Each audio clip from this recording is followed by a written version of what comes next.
દેશમાં વધી રહેલા બળાત્કારના મામલાઓને લઈ ભાવનગર ખાતે આવેદનપત્ર આપવામાં આવ્યું। ભારત એક લોકશાહી દેશ છે, બંધારણના સંવિધાનના કાયદા મુજબ ચાલનારો દેશ છે અને ભારતમાં દિલ્હી જેવા મોટા શહેરમાં 2012માં નિર્ભયા રેપ કેસ થયા બાદ જસ્ટિસ વર્મા કમિટીથી ભલામણ મુજબ કાયદાને વધુ કડક બનાવવામાં આવ્યા હતા અને બળાત્કારો અને હત્યાના કેસોમાં હવે ફાંસી સુધીની સજાની જોગવાઈ કરવામાં આવેલ છે। આનાથી વધુ કડક કાયદો કોણ હોઈ શકે? ભારત દેશમાં આશરે દરરોજ 85 આવી ઘટનાઓ બને છે। દર વખતે દેશના ખૂણે આવી દુઃખદ ઘટનાઓ બનતી આવે છે। કાયદો કડક કરવાની અને સત્તાધારી પક્ષ સામે સ્વયંભૂ અને પ્રયોજિત વિરોધ કરવાની વાતો થાય છે અને રાજકીય ઉથલપાથલ થાય છે। 2012માં નિર્ભયા કેસ દિલ્હી, 2019માં હૈદરાબાદ ડોક્ટર બળાત્કાર હત્યા, 2020માં હાથરસ કેસ અયોધ્યા બળાત્કાર કેસ, 2024માં કોલકાતામાં ડોક્ટર બળાત્કાર હત્યા।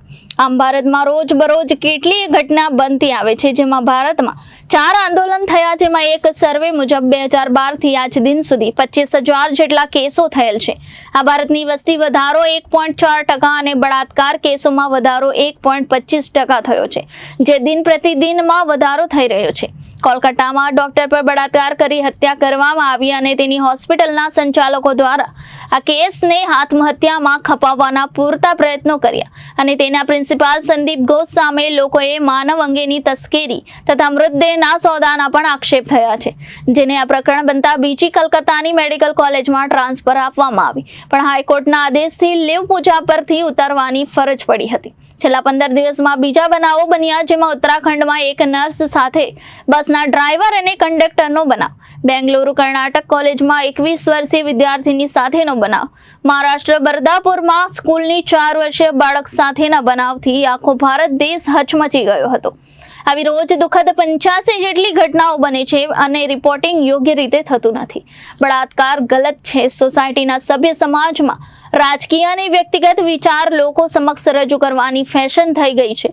બળાત્કારના કિસ્સામાં નજીકના લોકો 90% સામેલ હોય છે। માઇનોરની ઉંમર 16 થી વધારી 18 કરવામાં આવી છે, જેમાં બળાત્કાર માટેના કારણોમાં 1 લવ અફેર, 2 રાત્રિ બહાર નીકળવું, 3 ગલત અને ટૂંકા વસ્ત્રો પહેરવા, 4 લૂઝ કેરેક્ટર, 5 છોકરીઓ નશો કરે છે જેવા કારણોથી આવી રોજબરોજની ઘટનાઓ બનતી આવે છે। આ સરેરાશ 85 બળાત્કારના બનાવો અટકાવવા હોય તો 1990માં લાલુ પ્રસાદ યાદવે બિહારમાં કોમી રમખાણો અટકાવ્યા હતા, તે જ રીતે ધન્ય બળાત્કારો રોકી શકાય, તેમજ જે 90ના દાયકામાં બિહારમાં સાચું સાબિત કર્યું હતું। આ વાત બળાત્કારને પણ લાગુ પડે છે। જો પોલીસ અધિકારીની વ્યક્તિગત જવાબદારી નક્કી કરવામાં આવે તો કોલકાતા, બદલાપુર, હૈદરાબાદ, બેંગલુરુ જેવી ઘટના બનતી રોકી શકાય છે। આથી વિદિત કરવામાં આવે છે કે પોલીસ પ્રશાસન સામે કડક કાયદા બનાવવાની જરૂર છે, જેથી આ જઘન્ય બળાત્કાર અને અપરાધોને રોકવામાં તેની વ્યક્તિગત જવાબદારી નક્કી કરી શકાય। આ આવેદનપત્ર આપી એમની એટલી જ માંગણી કરવામાં આવી હતી કે બળાત્કારીઓને તાત્કાલિક ફાંસીની સજા જાહેર કરવામાં આવે, બળાત્કારીઓ પર તાત્કાલિક કેસ કડક દાખલ કરાવી 1 માસમાં પોલીસ અને કોર્ટની કાર્યવાહી પૂરી કરી બળાત્કારીઓને ફાંસીની સજા જાહેર કરવામાં આવે। તમામ સરકારી કર્મચારીઓ પ્રજાના ટેક્સમાંથી પગાર લેતા અમલદારી અધિકારીઓને ચોક્કસ પ્રકારની જવાબદારી નક્કી કરવામાં આવે। બળાત્કાર અને હત્યાના નિવારણ માટે નશાકારક વસ્તુ પર પ્રતિબંધ મૂકવામાં આવે અને દરેક પોલીસ સ્ટેશનના વડાની જવાબદારી નક્કી કરવામાં આવે। બળાત્કાર અને હત્યા કરનાર જે તે પોલીસ મથકમાં જાણ થયેલ તાત્કાલિક ફરિયાદ દાખલ કરવામાં આવે અને આરોપીઓને ગણતરીના કલાકમાં પકડવામાં આવે। નિષ્ફળ જનાર અધિકારી પોલીસ કર્મચારી પર પણ તપાસ કરવામાં આવે। તમારું નામ? હું નારી રક્ષા સમિતિ જિલ્લાની પ્રમુખ અનબેન ડાભી। આજે જે નારી રક્ષા સમિતિની આજે નારીની જે રક્ષા નથી થતી, આજે બાંગ્લાદેશમાં જે બનાવ બન્યો મમતાજીના રાજમાં, અમે એવું ઈચ્છીએ છીએ કે મમતાજી આજે રાજીનામું આપે।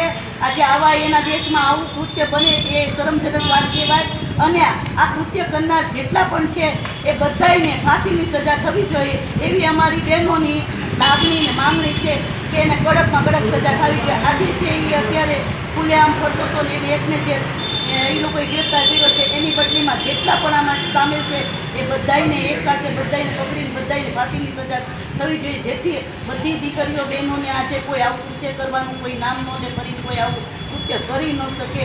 આજે જે કૃત્ય બન્યું છે ખરેખર શરમજનક છે। આજે અમારી બહેનોને અમારી આજે ખૂબ આવી લાગણી ને માંગણી છે કે એને ફાંસીની સજા થવી જોઈએ, કડક ને કડક સજા થવી જોઈએ એવી અમારી માંગણી છે. કઈ જગ્યાએ નિવેદન દેવાય હતા?